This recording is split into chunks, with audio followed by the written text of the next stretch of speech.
এখন প্রায় বাজে রাত্রি 2টো, আর এখন এসেছি কলকাতার মশলার প্যান্ডেলে।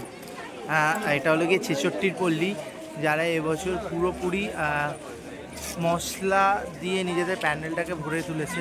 আই ডোন্ট নো যে সানরাইজ হয়তো ওদের স্পন্সর করেছে, বাট একটা বিরাট বড় হামাল দিস্তা রয়েছে এখানে,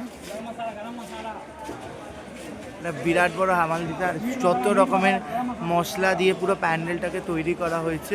ইভেন সবচেয়ে বড় একটা জিনিস হলো গিয়ে যে আমাদের দেশে প্রত্যেকটা জায়গায় বিভিন্ন স্টেটে বিভিন্ন রকমের মশলার জন্য বিখ্যাত, এবং ঠিক সেই রকমভাবে কোথায় থেকে কি মশলা পাওয়া যায়, কোথাকার কি মশলা বিখ্যাত, সে সমস্ত কিছু এখানে রয়েছে।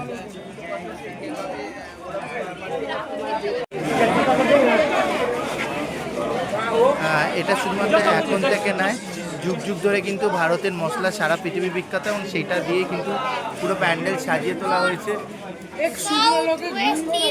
ইভেন আগেকার দিনে কীভাবে ব্যবসা বাণিজ্য হতো, ব্যবসা বাণিজ্য হয়ে কীভাবে বিদেশে জিনিসগুলো যেত, এই সমস্ত কিছু